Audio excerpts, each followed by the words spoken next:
All right, guys, on the heels of having Brother Rashid earlier in this week, I have another fantastic guest from the region, from Egypt, actually, Cynthia Farahat. I'll tell you a bit about her biography, but first let me say hello here. How are you, Cynthia? Hello, Godfather, Mullah of Reason. I'm so excited to be talking to you. My husband and I love you. Oh, aren't you sweet? Thank you. I reciprocate the warm sentiments, even though I haven't had the pleasure of meeting your husband, but I've heard about him through you. Uh, so I'm going to first introduce you with some of the key features from your biography, and then I will speak to you a bit in Arabic because our viewers really enjoy when I have an Arabic speaker and we at least show them how beautiful the language can be. So first, let me tell them who you are. So you are an Egyptian Copt. There's a small minority of, I think, about 10% of Coptic Christians in Egypt that remain. You founded the Liberal Egyptian Party, which was the first classical liberal secular party, from what I read in your biography, in modern Egypt. You are a columnist in the Egyptian daily newspaper Al Makal. You're a fellow at the Middle East Forum. You've spoken and reached out to many members of Congress to try to warn them about the dangers of the Muslim Brotherhood and some of their offshoots and why we should designate them as terrorist organizations. So we'll certainly talk about that in our chat. You're currently writing a book about the Muslim Brotherhood in English.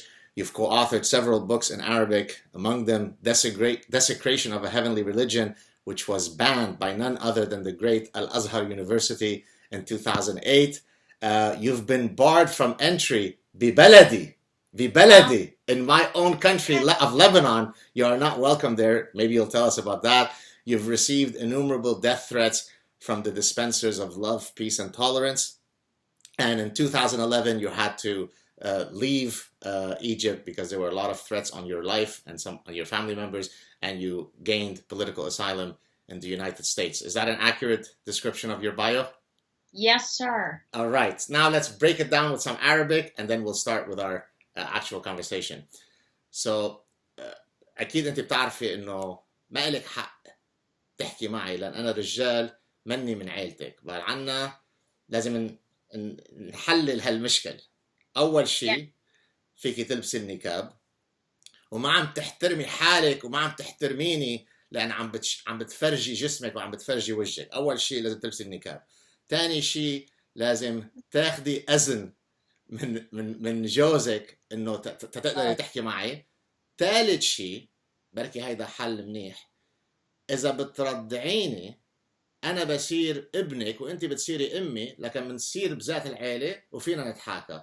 فيك ترجمي هالأفكار للناس بالإنجليزي؟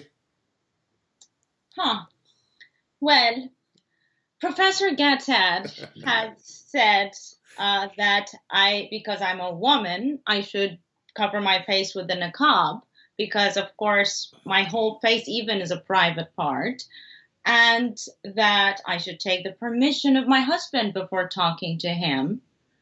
And the third option, which is pretty inappropriate, is according to Sunni theology, to be able to speak to a stranger, a woman needs to breastfeed him so then he would be her son. And that way they can have a conversation. There you go. Started a political conversation with talking about breastfeeding, so that's a first. But I'm sure my husband will not be okay with any of it. So. I figured so. This is not according to Professor Gatsad. This is according to Islamic jurisprudence. I was simply accurately providing those expectations. But thank you for the... Go ahead. These are the legitimate options in Sunni jurisprudence. There you go. So let's start, I guess, with your personal history growing up. By the way, before I get you to speak, sorry if I'm speaking too much for now, I have quite a bit of links to Egypt.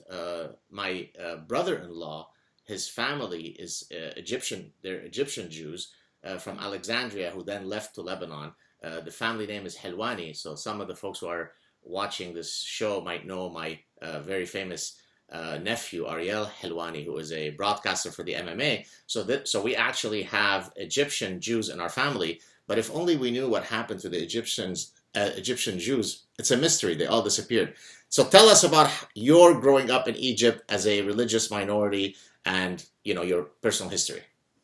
So my family were cultured, upper middle class kind of family, studied hard, worked hard. And upbringing was it was tough because when we went to school, that's where the problems were. They called us the blue bone because Coptic Christians used to be after the Arab Islamic invasion, Coptic Christians were forced to wear iron metal crosses, and it would often bruise their necks. So they were referred to as blue bone. They call us infidels, and you can't be an Egyptian. You should be an American because you're not Muslim and things like that. And but I had friends who were not like this as well. So I had Muslim friends who were not anything like that. But that was the general thing. The thing that really affected me the most was I was always an artist. I've been an artist since I was 4 years old. And I always wanted to study art and assumed I was going to study art, and the real art, not that vapid modern stuff, like the real romantic classical art. So I applied for the university, and this is something very sinister about Islamic socialist regimes, that the government decides what you study in college so that they break you, and they pick the thing that exact opposite of what you're good at. It's quite sinister. And this is a recipe. This is literally how to become a third world country. You're good at something, we're going to put you in the exact opposite to teach you how things work in our place. So they decided that I won't study art. I went as far as reproducing a drawing by Leonardo da Vinci to show them how worthy I am.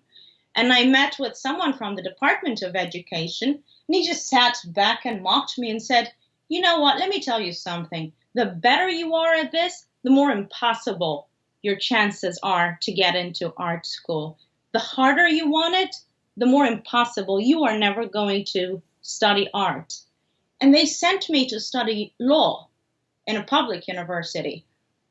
Of course, I was devastated, and I decided that I won't go to public university because the first day I entered, I was sexually harassed with my mother. Is that because you're not wearing the appropriate attire, and therefore we know that you must not be Muslim because, let's say, your hair is uncovered and so on? Yes. So I ended up studying journalism, but I made a decision. I was 18 and I made a decision. I'm going to study these guys to know why they're behaving this way. So I started studying Islamic jurisprudence, and I studied everything the blind sheikh studied to become the blind sheikh. So if I was a Muslim, I would be a jurist right now. So it took 12 years, but I went through the whole thing. And during this process, of course, 9/11 happened. And then I felt morally responsible to stop these ideas from flying into American buildings. So I collaborated with a group of friends of mine and Egyptian intellectuals, Egyptologists, university professors, scientists. It was people from LGBT community. It was the most diverse group of people in Egypt. And then we founded the first secular pro-peace and normalization with Israel political party in the history of modern Egypt. And of course, the government wasn't excited about that. And the Muslim Brotherhood hated us. What year is this, roughly? That was 2003. Okay. And then the political party maintained until 2008, until I'll later tell you why we had to close it. But excuse me. But this is how it all started. And in 2006, this is so much fun. The government said, here's what someone from Egyptian intelligence called me up and said, what do you want? Do you want to get a degree in art? We're going to give you the degree. They're so dumb, you know? They don't know that I want to study it. I don't want to hang a degree on my wall.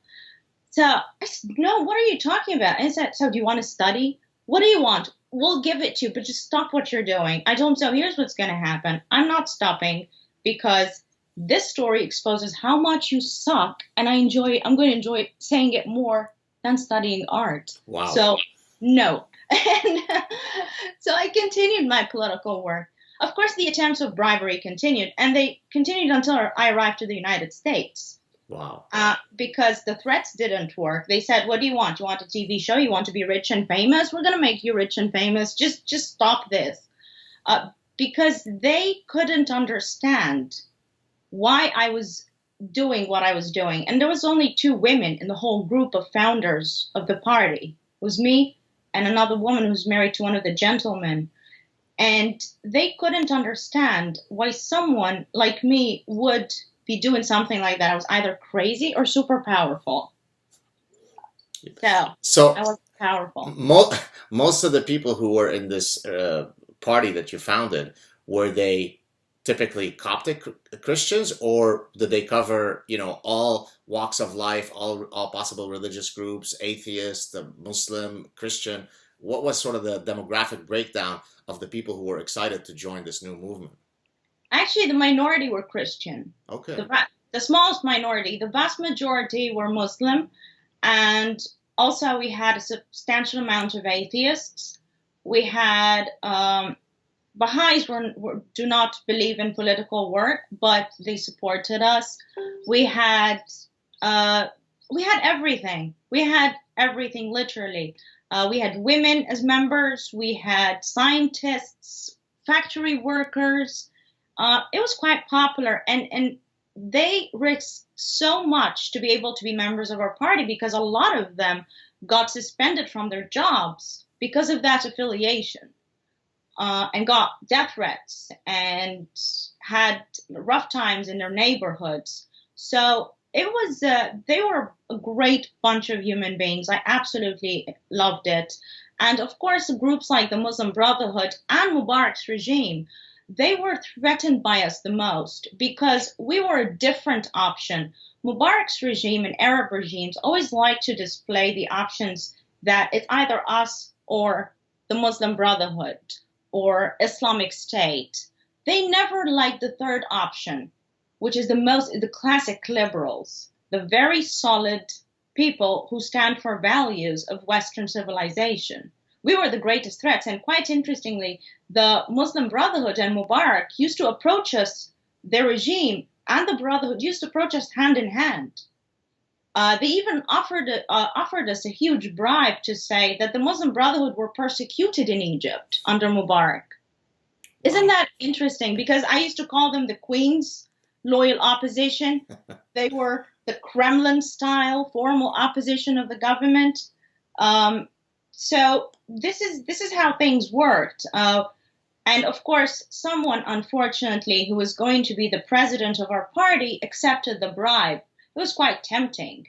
Mubarak's regime always said, we're not going to give you the license for the party because you're against Sharia law. So your sole existence is blasphemy. Wow. So what happened? So around 2003, you start founding this party. It grows, and then what led to its eventual demise? Because the person accepted, he said, okay, so what? We'll just put out some few statements that the Brotherhood are persecuted in the country and they should not be banned and they're not terrorists, and we are going to get our political party. Isn't that amazing? And we were going to get 100,000 Egyptian pounds also, and the whole process of actually establishing it formally. And I said, no, absolutely resounding never. So the party split, and we completely, I completely, with another friend of mine, destroyed it because we were not going to have built an entity. And that was 2008, 2009, right around the time I was barred from entering your country. Right. Tell us about that. What happened there? That was bad because I was working at the time with a German foundation, the Friedrich Naumann Foundation in Cairo. They're phenomenal guys. They're doing great work. And I went to Lebanon in 2008. We had a conference there. We had the network of Arab liberals where we were connecting all liberals from across Muslim nations to be a strong coalition and help them get partnerships with Liberal International and entities like that to give them more leverage internally, and also at the same time make sure that they're morally consistent with their own values in their own parties. So it was a phenomenal work. And I went to Lebanon once with a conference, and then the next time I was trying to go in 2009, the official invitation for me and my team to go was by the Prime Minister Al-Hariri himself. And then Al-Amn Al-Am, which is, as you know, the intelligence, said everyone can go except Cynthia Farahat. She is officially barred from entering the country. Because what? You're subversive, you're a danger to public morale. There's no excuse, it's just a decision and that's it? Yeah. And there was a Liberal Party in Lebanon who said, we're going to sue them. And I said, I had too much on my plate. And I said, no, I'm not interested in going to court with Hezbollah affiliates and Lebanese intelligence. I had enough trouble. You know, Egyptian intelligence used to wake me up at 2 a.m. with things like creeps telling me things like, I want your head in my freezer and stuff like that. So I had a lot on my hands, and I just didn't pursue it. And they never gave us a formal, they just say there's a muzakkirat taqassi anha. So it means that we are investigating her. Right. But of course, they have nothing to investigate. That Islamic supremacy and Islamic theocracy is evil. That's my crime. So that's the Lebanon story. Wow. But okay, let's go back to. I want to talk a bit more about living as a minority in an Islamic country, as a dhimmi, and then I want to come back to the Muslim Brotherhood, but link it to their incursion in Western countries, and more specifically in the United States. But first, a lot of people don't appreciate what it is to live as a minority under Islamic rule. Now, of course, the extent to which you are oppressed will vary across times. I mean, the official codes are very clear of what it is to be a dhimmi. And now in some countries, you know, they will humiliate you very openly. They will, you know, impose the jizya and so on. And others, like let's say when I was growing up in Lebanon, you didn't have all that stuff, but of course, you had to know your place, right? You had to appreciate the difficulty of you being Jewish in a Lebanese society. So, you know, don't shove your Judaism in our face. Know your place, Jew, right? So there are different ways by which you could impose a person's sort of second, third, fourth class citizenhood on them. In the case of the Coptic Christians, and in light of the recent attack that happened this past week, well, 2 attacks, give us a sense of what it is to be a Copt in Egypt.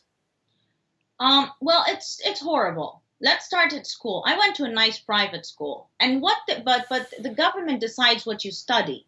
So parents who were sending their kids to trying to get them the best education, they were not immune from the stuff the government was teaching us. We used to study a biography of some guy called Uqba ibn Nafi'. He was an Islamic warrior, basically.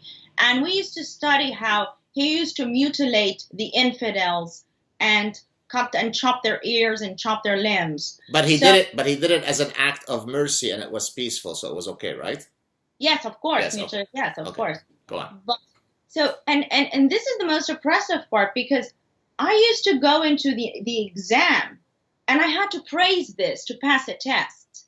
I had to praise of something that could potentially happen to me at any point in time.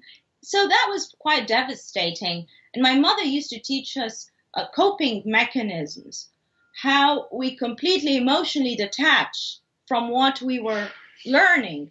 A child talking about mutilation of someone that could be him, but then we would go to our house and she says that all the values you learn, everything you've heard, you do not bring to this house. So imagine that you're wearing clothes and you take them off before you leave school and you never look at them again. So it was like a coping mechanism. This was quite hard. And the second thing that was quite frightening is the fact that I knew that as a Copt, someone can come and kill me or rape me, and guess what? nothing would happen to them. Because لا يؤخذ دم مؤمن بدم كافر. You cannot take the blood of a believer for the blood of the disbeliever. You can't, if you're a Muslim and you chop my head off, it's fine because I'm infidel filth, according to this theology. So that was quite scary to know that you are literally living under the mercy of the humanity of others. They can get more religious anytime, and then you're dispensable.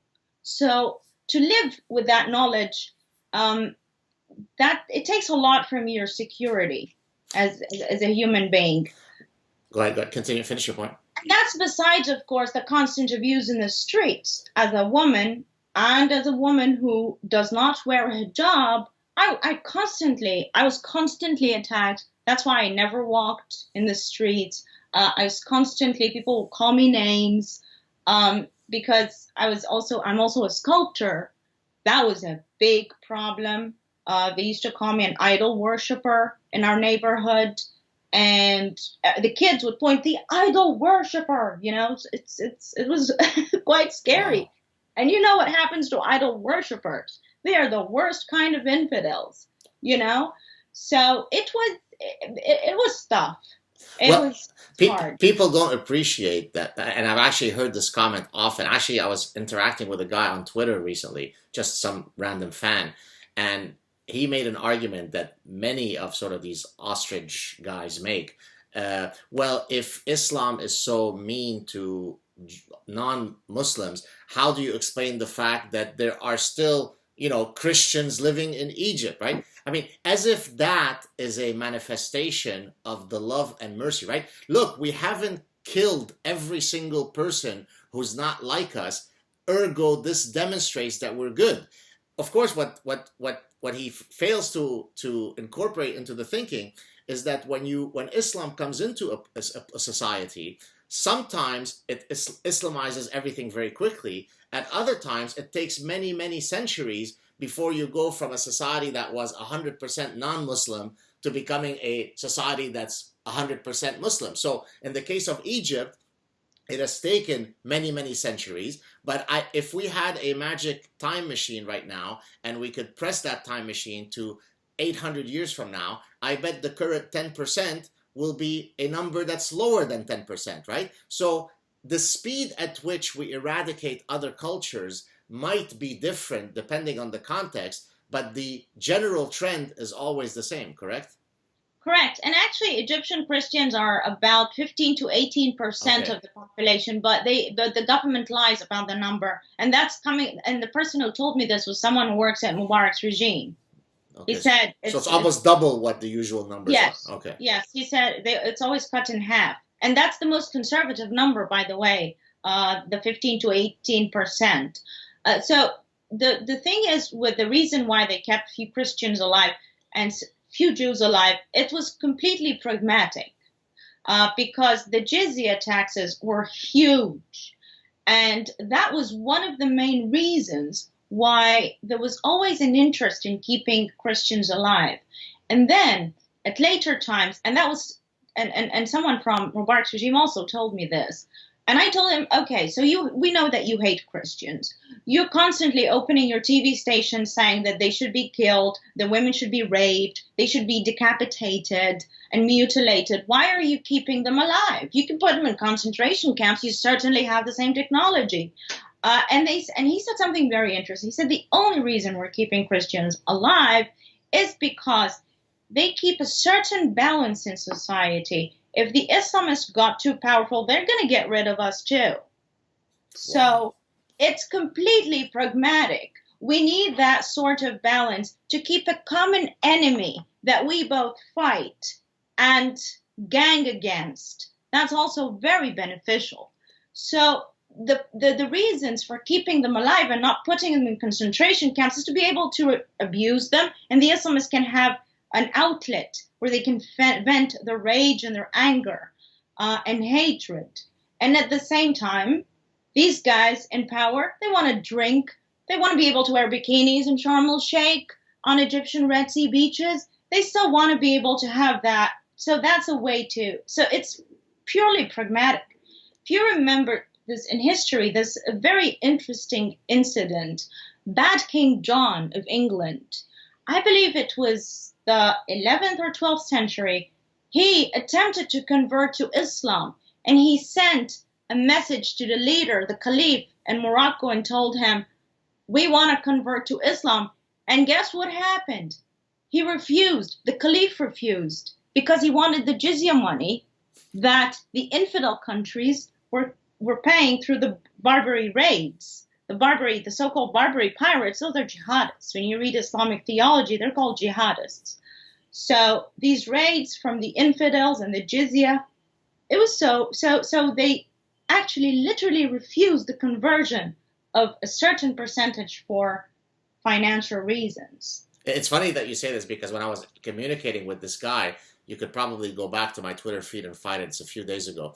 When he said, well, why do we keep them alive then? And then my response, under the constraints of 140 characters on Twitter was, well, son, who would pay the jizya then? So it's amazing that he's unable to sort of get out of his, endless propaganda spewing machine and actually think as to why some of these historical realities happen over and over and over again in the past 1400 years. But now let's move on to the Muslim Brotherhood in the United States, which now tell us about your work in terms of your outreach with members of Congress in trying to designate them as a terrorist group.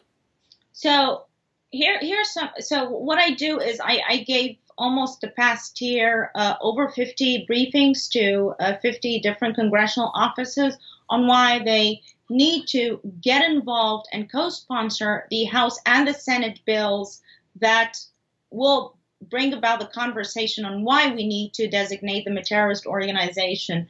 And it has been a little bit hard because a lot of these offices are targeted by propaganda machines such as SCARE and other think tanks, Western think tanks, mainstream think tanks, that also adopted the Muslim Brotherhood propaganda for political and financial reasons, because a lot of them also receive foreign funding from Qatar and Saudi Arabia and countries like that. So the propaganda machine against this designation is gigantic. It's huge. So I'm battling something that is very, very big. But the main thing is the Muslim Brotherhood has to be designated, because that's the only way. If you are serious about countering terrorism as a nation, you can't say that and at the same time let them operate freely in your country. The Muslim Brotherhood is directly involved in the founding of the vast majority of terrorist organizations, Sunni terrorist organizations around the world. If you look, since they started, since their founder, who was born in 1906, Hassan al-Banna, he joined his first militia when he was 12 years old, Prevention of Vice Militia, where he used to go set Christian property on fire and send death threats to Muslims who are living their lives like normal people. And he started founding the organization, and soon he developed what they call the special apparatus or the secret apparatus. And it's basically a military wing of the Muslim Brotherhood. They were involved in many assassinations. In 1948, they killed Nokrashi Pasha, the prime minister. They killed Khazandar, the judge who wanted to designate them a terrorist organization and ban them from operating. They were responsible in numerous bombings of Jewish homes and businesses, cinemas, you name it. They caused a lot of destruction. Over 200 establishments were bombed by the Muslim Brotherhood secret apparatus. And then Banna died in 1948. The government assassinated him as a retaliation. Excuse me. And then they continued forming the secret apparatus continued operating. After Banna's death and al-Hudaybi took charge of the Brotherhood, he did something very sinister. He said, we're dismantling the secret apparatus, and he lied.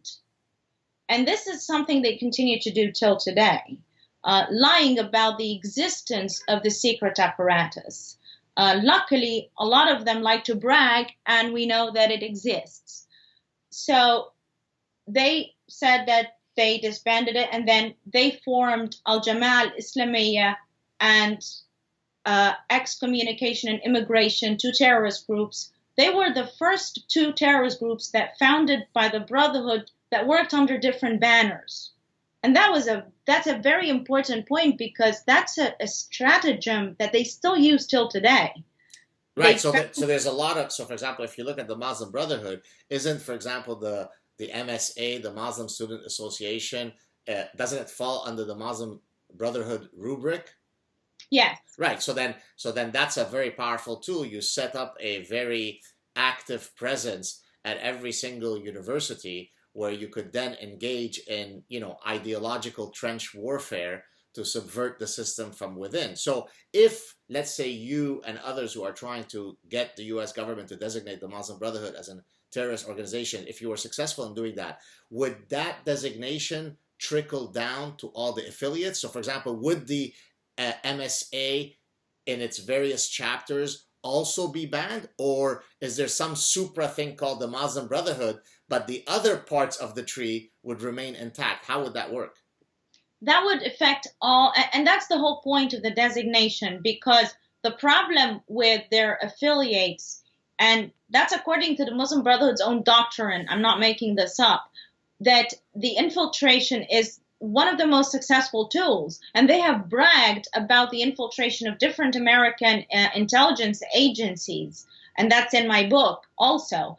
And you can, they talk about this. MSA and different chapters of the Brotherhood would definitely be affected. So if that group wants to continue to exist, or that student union or that organization, they would have to sever their ties and their funding to the Muslim Brotherhood. And the beauty about this is it gives the regular Muslims who do not want to live under Islamic theocracy the opportunity to start engaging in civil society like the rest, like Christians and Jews and atheists do.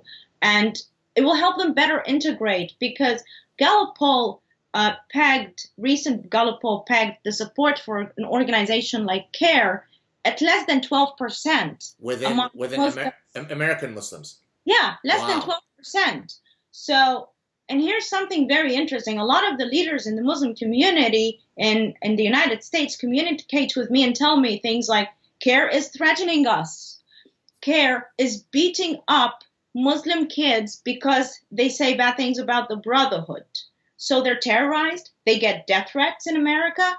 That's one of the main reasons why Muslims who do not want to live under Sharia law are silent, because they're terrorized. Right. And by not designating them, the United States government is engaging in the marginalization and the abuse of these Muslims. Someone in New York told me that they call the police every other day when there was problems with Morsi regime in Egypt in 2012. They used to beat them up all the time inside mosques. Wow. And it's pretty tough. So that's what you want. I'm sorry, go ahead. Finish. The ties to be severed. This will give the opportunity to normal people to be involved in civil society and the people you want to see involved. So do you feel, I think I can guess what your answer is going to be, but do you feel that with the new administration, you're well on your way to achieving that objective? They're much more open to that possibility of designating them as a terrorist group? What's your general feel from the landscape? Yes and no, because there are some of the president's advisors are pretty sympathetic to the designation because they understand what this group is doing, and there's other group that wants to uphold the status quo. Why? What's the reason for that group? So they say things like, the Muslim Brotherhood's in power in Turkey, for example. Erdogan is a Muslim Brotherhood operative. How this will make our relationships with them so bad. But at the same time, I tell them, Hamas is designated as a terrorist organization, and you're still sending them billions of dollars. Right. That really didn't stop your communication in the so-called peace process with Hamas, or funding them. So all the arguments against it are pretty weak. I believe it's more maybe with the status quo, the same way it is now. This is how they have a role. They don't like the more aggressive, more. So I don't understand the motivations, but the arguments are pretty lame. If we go back to the former administration, I mean, they're gone now, so maybe we don't need to spend too much time on them. But how do you explain, and here I'm going to borrow a term from Douglas Murray, who's been a guest on my show, a British political commentator who's a wonderful guy. I'm sure you know him. I love his term, Islamophilia, right? Love for Islam, right? The opposite of Islamophobia, a term that means nothing. So how do you explain Barack Obama's, I mean, just extraordinary Islamophilia, right? I mean, so if you remember, well, you do remember, his first speech was in Cairo, right, where he is literally sort of bowing his head, telling these unbelievably nefarious folks, right? Folks where, you know, Jews can't be, where gays can't be, where women are mistreated, where, you know, I mean, every possible value that is antithetical to our values in the West is perfectly encapsulated within that university setting. And he's there saying, we have so much to learn from you, and we have so much. I mean, how do you explain this? What, is it just that he was a pragmatic guy who thought that by being so open and extending an open hand to the Muslim world, that would create better relations? Or was he genuinely a Islamophilic guy, or is it a combination? I mean, because to me, it seems like it's absolute lunacy how much every single decision he made seemed to be as though he were a representative of Islam rather than the President of the United States. What's your view on all this? So I love the term Islamophilia. I've been using that term on my own for years before knowing. A lot of people did that because it is a pathology. So the day President Obama was elected was one of the worst days of my life. I went to my mom's room and I told her we need to have a serious discussion. And I told her, here's what's going to happen. I will either get killed, I will go to prison, or we're going to have to flee Egypt, because your life, as you know, it is over. And it was true, because there can be, we will never know for sure what's in his heart, but I believe he did it for ideological reasons. If you see that Khalid al-Mansour, who is affiliated somehow, he has connections to the Muslim Brotherhood, paying his Harvard tuition, that's a bit much. The people who are affiliated with Muslim Brotherhood do not pay Harvard tuition for random. It's not random. They are very carefully selected. There are things that might involve other countries, other governments. It can get pretty bad. So I think it's not good. Whatever his motivation was, it's not good. We will never know for sure why he was operating the way he was, but he was certainly in support of the Muslim Brotherhood. Something very disturbing happened also. An affiliate with Mubarak's regime, he was one of his ministers came out on TV and said, after Obama's election, he said, "We are in the White House." Nice. This is our boy. This is so offensive and disgusting, by the way, because these guys are so racist. So the way they talk about Obama, it adds insult to injury. Abed. It adds so much. It adds insult to injury that he's black, because if you're black, you should not do that. They are horrible. They say horrible things about you. They're racist and they're nasty. So I knew very early on that things were going to be very bad, but I didn't imagine that they would be as bad as they were. What amazes me is that obviously as a professor, I navigate within the ecosystem of academia. And of course, nearly to the last one, every single one of my academic colleagues and friends were absolutely, I mean, enamored. They go into an orgiastic orgasm the minute that Obama comes on TV, the minute you hear his voice. And it doesn't matter how much evidence you offer them.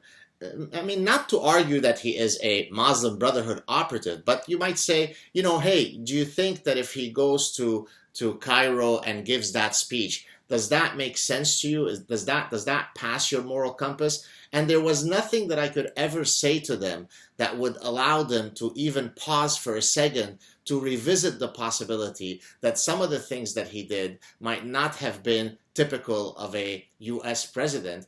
They were fully enthralled by the idea that this guy was in the White House. How do you explain this? Is it just their parasitized progressive mind seeing a black man in the White House and therefore I should support him because this demonstrates how open I am? Is that the bottom line? I mean, what could explain their blindness to some of the positions that he took? Regressives in the West have been behaving more like cult members. They react. They're so brainwashed that they move it. It's like tribal. It's a very tribal, primitive mentality. So I don't think it's healthy. It's not coming from a healthy place. You can't conquer them with reason. Right. That's what my favorite philosopher Ayn Rand says, because that's the philosophy that describes me the most, objectivism. And if if someone who doesn't rely on reason, you can't conquer them with it. And they are brainwashed zombies, and they're like cult members. And you can't have a discussion with them. So I just smile and say, oh, right. And then I move on. It needs therapy or, you know, whatever it is, the process that you do to deal with someone who is just in a cult. Right. That's what they need to undergo. It needs serious therapy. And you don't have to argue that he was affiliated with the Brotherhood. We will never know. I'm never going to know. But I take actions speak louder than words. Right. Why are you working to their advantage? Right. Let's just ask this question. But I gave up on the regressive left a long time ago. I've been seriously abused in this country since I came here by leftists more than Islamists.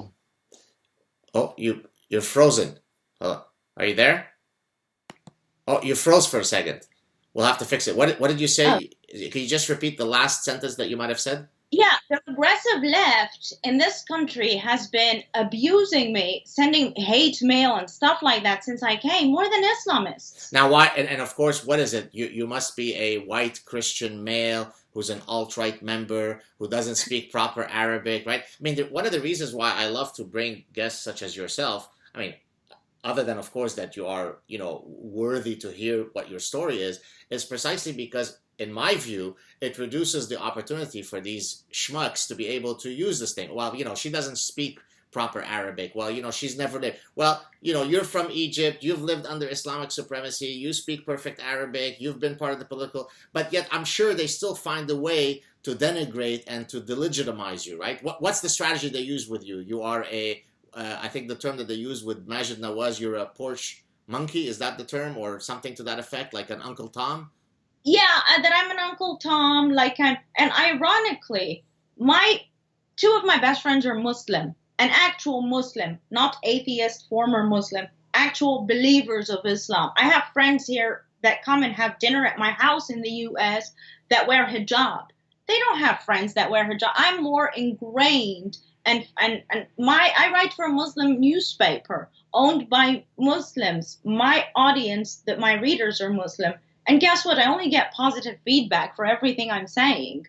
I've only been threatened once since I came to America by affiliates of the Muslim Brotherhood. The left calls me Islamophobic, racist, and stuff like that. And I'm the same race as the guys that I'm criticizing. But, excuse me, it's quite extraordinary. So they call me stuff like that. I just ignore them. I treat them as mentally ill people that are helpless because that's what the regressives prey on. They prey on people that are morally weak and mentally ill. I just pity them and Islamophobia. That's also an interesting term. How, yes, I'm scared of beheadings. I'm sorry about that. I don't know if you're aware, but the Canadian government just passed a motion called M103, which places they add religious discrimination as sort of a secondary part, but the main part of the motion is, of course, fighting against Islamophobia in Canada. So, and I mentioned this with Brother Rashid a few days ago. So, for example, I should be more concerned about doing something that might have the government come after me because I'm, quote, Islamophobic, more so than when there is a imam in a mosque in Montreal calling for the annihilation of the Jews. See, that is okay because, it's, who are we to judge others? This is their right to practice their peaceful religion. That's okay. So calling for the annihilation of myself, my family, my kids is perfectly fine according to our Canadian government. But if I bring attention to that, then of course I'm marginalizing them and I could be in trouble according to M103. What do you think of that? This is one of the worst things that ever happened in the history of Canada. It is so horrible and disgusting. And I thought about this a lot. I understand the average, what the communists call the useful idiot who cheers for this. But the leadership, I think there is a more sinister reason to why they're doing this. If you look at communists, for example, that's the first time they have an ally who can get rid of their enemies without them taking the blame for it. They killed 150 million last century. Last century. And it's now they have the opportunity to ally with the Islamists to kill their Western enemies and the bourgeois, and the communists won't get the blame for it. So it's a perfect tool for these guys to use. And I believe in my analysis, that's the reason for the very sinister alliance between communists and Islamists. But the good news is they always lose. The communists always lose that battle. They haven't learned from history. That happened in Iran in 1979. The so-called Islamic Revolution in Iran allied with Iranian communists. And guess what happened? The first people they got rid of and put their heads on sticks, they literally marched with their heads on sticks in the streets of Tehran in 1979. And there are videos. There was a French channel that had a documentary about the Iranian Revolution, and they showed actual footage.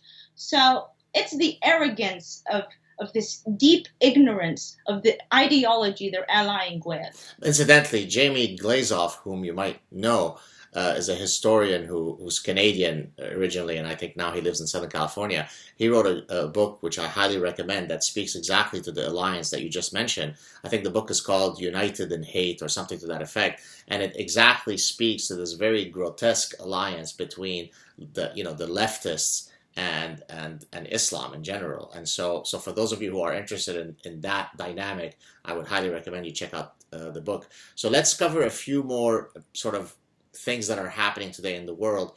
We could link it to Canada or perhaps to the rest of the West. What's your view? And I always ask this of my guests who, when we're discussing these types of things. So in Canada, of course, we're opening our borders very much to all sorts of refugees, as is happening across the West. Most recently, Justin Trudeau opened the door to endless Syrians. How do we strike a balance? And again, for the viewers who watch the show, apologies if I ask the same question.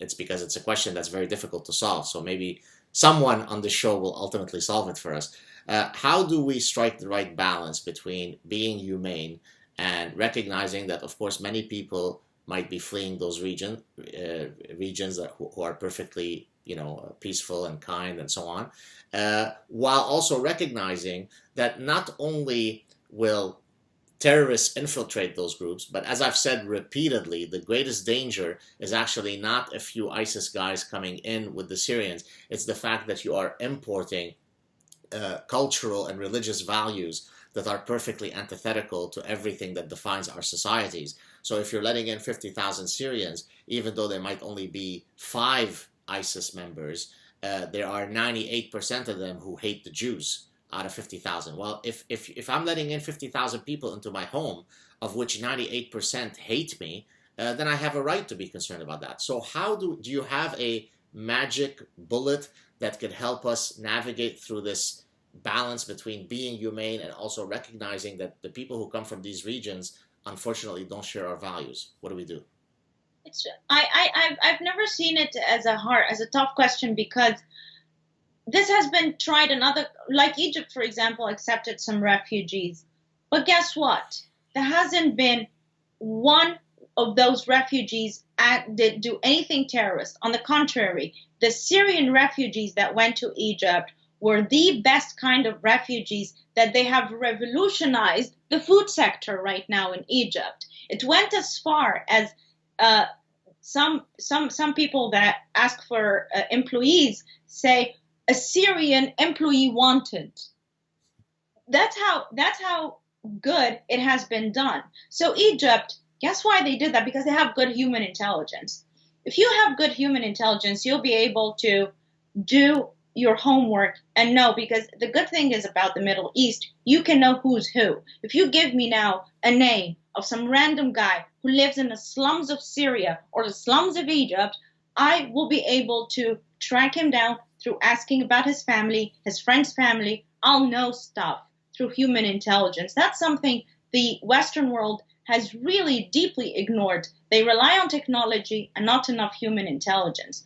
The second thing I would suggest, by the way, I also monitor Islamic State chat rooms for fun, because I have to keep an eye on those guys to know how they're thinking. I've been doing this all my life. So they were complaining when Merkel was opening her borders that they were losing fighters to Europe. That is very, very bad. And Assad has conveniently facilitated the escape of fighters to stabilize the situation internally. So when you are getting Syrian refugees, a lot of the Christians are held hostages by these regimes, and a lot of the Muslims or the atheists or whatever are held hostages, and I know some of them, in Syria because they can't flee. But Assad is facilitating the exit of terrorists. So, and let's start also by another third option. How about accepting the minorities? Imagine if this was World War II and we're saying, no, we can't have the Jews because what if not all the Nazis are bad? Really? Right. That's how, it's so grotesque. So you can accept, let's start with the minorities. When you have that's your number one priority, and then you can take as much Muslims as you can handle, as long as you can do good human intelligence. Look at Kurdistan, for example. 30% of their population right now are immigrants. And I talked to a representative from the Kurdish government, and I asked her, I said, this is fascinating that 30% of your population right now are refugees. How come they didn't kill you all right now? Because if they were doing it the way the West is doing it, they would vanish from the face of the earth. And she said, we have good human intelligence. She said it's super challenging, but we rely on human intelligence. But let me challenge that human intelligence point for a second. So even if I had, so let's call it what you're calling human intelligence, let's put it under the rubric of what Trump calls extreme vetting, right? So let's suppose I had the most extreme possible form of vetting that would allow me to unequivocally determine that person X coming from that region is completely clean in every possible way that is available to me from any process of human intelligence or extreme vetting. There's always the potential that when that person still holds on to the possibility of believing in a set of doctrines called Islam, that tomorrow that person could be, quote, radicalized. In other words, you could never know what is truly in the heart and mind of someone, nor what will happen when that person decides to take his or her faith seriously, right? In other words, there is no way, for example, to read the doctrines of Islam and come away saying, geez, let me go and do nothing but massage and hug Jews. Let me go and do nothing but respect and tolerate homosexuals, right? I could be a good Muslim by the sheer fact that the random genetic combination of, the random combination of my genes have made me a good person, right? Because there are good Muslims like there are bad Muslims. There are good Jews like there are bad Jews. But if I decide at any given point to take my faith very seriously, knowing that my faith doesn't only have the spiritual elements, which yes are very nice and peaceful, but also has all the other stuff that's not very nice, then there's always the opportunity and the potential for me to turn into a bad guy. So all the human intelligence in the world is not going to resolve that problem, which is there is a set of codes in a blueprint called Islamic doctrines that, when interpreted in a very reasonable way, in a very plausible way, can lead to problems. So how do we resolve that? That's a great question, by the way. Thank you. That's a very important question, because and not a lot of people dare ask or get into this. So I really appreciate it. So here's what I would suggest for it. I don't believe that I should sacrifice myself as a Western nation on the altar of altruism to feel good about. I don't believe in that. Here's how I would solve it. The Sunni and Shia sects of Islam are violent sects of Islam. And there's absolutely no way around that. That's the absolute truth. Here's how, if I was the American government, I would go to Egypt, for example, and tell them, here's something that I'm going to stop immigration except for oppressed gays or oppressed Muslims or Christians or whatever, until you stop teaching your citizens that immigration, hijrah, is a form of jihad against me. When you stop forcing your children at school to recite that hijrah is a form of war, that we need to demographically subvert them and destroy the country from within, the fact that we're learning this in school, when you stop teaching your population this, when you start denouncing the Sunni theology, we can have a more open and friendly existence. That is not a popular view, but guess what would happen? That would instigate instant reform to move away from the Sunni doctrine and approach and adopt more very tolerant forms of Islam like Neo-Mu'tazila, which are radically on the rise right now, but people on the West are not looking at them. The Neo-Mu'tazila believe in separation of mosque and state. They believe, their slogan is "i'mal al-aql," which is use your mind. Your critical thinking is more important, the doctrine should be subjected to your critical thinking and not the other way around. They're allowed to criticize the most holy of texts. So how about stop putting them in prison in Egypt? And how about opening the discourse so people can get exposed to sects of Islam like the Quranians, Ahmad Subhi Mansour. These guys are super popular right now. Islam al-Bahiri, who was just in prison for blasphemy. Right now, there's a Muslim sheikh who's rotting in prison for blasphemy because he said this doctrine is violent. There's an imam out of Australia whom you might have seen. I think Imam Tawhidi or something like this, who just came out. He speaks. I think he's Australian, but originally I think from Iran. He's a Shia imam, and he came out and said, Islam has to reform or else it's going to eventually down the line die. So I appreciate that there are many such voices, but do you think that in terms of the actual canonical texts, you could come up with a broad brush that could somehow magically erase the endless amount of problematic passages, whether it be in the Quran, the Hadith, or the Sirah? I mean, how are you going to do that? I mean, I've often joked that the only way to do that is to magically come up with a new abrogation, right? Remember, you've got the Meccan period, and then you've got the Medinan period, and then, of course, the later passages abrogate the earlier passages, so the violent stuff supersedes the gentle stuff. Well, now you have to magically find a new revelation that abrogates all of the violent stuff, rendering it null and void. Because if you're going to sit there and dissect kil haraf, every single thing, we're going to be sitting rearranging, as I always say, the chairs on the Titanic as it's sinking. We don't have enough time to sit there and do this type of reformation. So what would be your reaction to someone like me who is very pessimistic about the possibility of a canonical reform of Islam? You can never reform Sunni text. that's out of the question. That's crazy. Because what? They say, how do you cook an infidel? How do you eat an infidel? Is it legitimate to cook him, or you just eat him steak tartare because you should be a little bit more sensitive? This is the dialogue. And the moderates would say, no, you should eat the infidel raw because you should be a little sensitive about it. That's the moderate voice within the Sunni theology. So of course you can't reform Sunni theology. What the Neo-Mu'tazila and the other sects, and that is very tricky, because a lot of people that speak about reformation just want to uphold the status quo, but they're saying words to the Westerners that feel good. I know the Grand Mufti of that genre of reformation. I won't mention his name, but you can guess. Oh yeah, I know who you're talking about. The Grand Mufti. You should be very, very, very suspicious when someone speaks like that, because they want to uphold the status quo and continue this delusion. But what the sects I'm talking about, they actually did exactly what you said. There's no hadith, there's no seerah. These are illegitimate books according to these sects. What, they're considered historical books that you don't have evil. They're considered evil books. They call them evil doctrines and evil books. And they do have a form of abrogation. I would recommend, Ahmad Sobhi Mansour is, I don't know if he speaks English, but he's a great guy.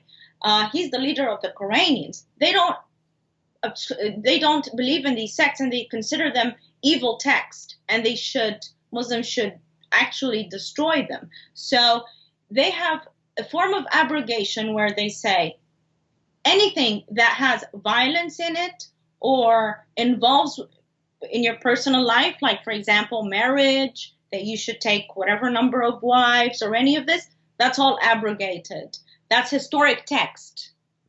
That's historic text that was written to deal with the aggressive Arabs of the time. Right now, we take the things that were written in Mecca, so they actually reverse it. They reverse the whole. And are there any jurists that would be of the Al-Azhar, types that are starting to be persuaded by this effort, or all they're trying to do is put those guys in prison and behead them? Or they're in prison right now. Okay. They call him the Sheikh al-Sawra, the Sheikh of the Revolution. He's the most popular among young people, and he mocks this text, and he says everything that just deals with war or your personal issues, it's not religion anymore. This is history, and we should treat it as historic text for its own time, and we no longer use it. They put him in prison. So that's where politics needs to be. You need to start saying, stop abusing these people. And guess what? These governments would reform, because all of them think that they might be asylees themselves. They might suddenly, these people that work in these regimes, suddenly feel that they need to flee their countries because they're so unstable and they did horrifying crimes, and they would want to go away. So you would force the reform when it starts to apply to them. Very interesting. Now, the gentleman that you mentioned, the Mansour gentleman, he's a guy who's alive? Yeah, he's in D.C. Okay, so maybe I'll need to. Maybe you'll help me bring him on the show, and he can explain to us how that reform process is going. Yeah. And you have Islam al-Bahiri right now. He was in prison, and he was released from prison by a presidential pardon. It's the first time it happens for someone who was imprisoned under blasphemy. Islam al-Bahiri is a scholar, and he had a great show on TV where he was daily discussing the evil within the Sirah and the Hadith, and saying how we desperately need a reformation. And his version of Islam is a religion that is very similar to the religions that we have all around the world right now. Very non-theocratic. When you take the theocracy out of Islam and out of any religion, it just makes it it's the difference between an inquisitor and a regular Christian. So I believe the reformation is possible, but not within Sunni or Shia sects. So generally speaking, you're optimistic? Can we? Yeah. Okay, very good. Cynthia, ما بنشبع منك. Oh, thank you. But we have maybe شبع منك is a very it's very hard to translate into English, but it's a very polite way when you're ending a conversation to tell someone there is no way to have enough of you, to be satiated of you. Arabic is a very beautiful flowery language, and so that's an example of that. Before I let you go, uh, are there any projects that you're working on other than the book that you're currently working on that you'd like to maybe tell us about that may not be public yet? Please take the opportunity. Go ahead. I would like your listeners within the United States to contact their lawmakers and urge them to support the Muslim Brotherhood Terror Designation Act. That's what I would urge every single American to do right now. Is there a particular petition that can be used in sending that email? Is there an existing petition, or just send a independent set of emails saying, please designate the MB? Yeah. Okay, got it. Say that. Wonderful. Keep up your very courageous work. By the way, to all the social justice warriors who might be watching this show, it doesn't take courage to fight against the horrors of the mislabeling of your gender pronoun at Wellesley College. What takes courage is to be like Cynthia Farahat, to be a woman who is not wearing a veil, who is a Christian minority person in Egypt, who is taking on the government. That's what a true feminist is. Learn what a true feminist looks like. She's right here in front of me. Thank you so much, Cynthia. It's a real pleasure having you. Thank you, Professor. I look forward to talking with you again. Stay on the line. Cheers.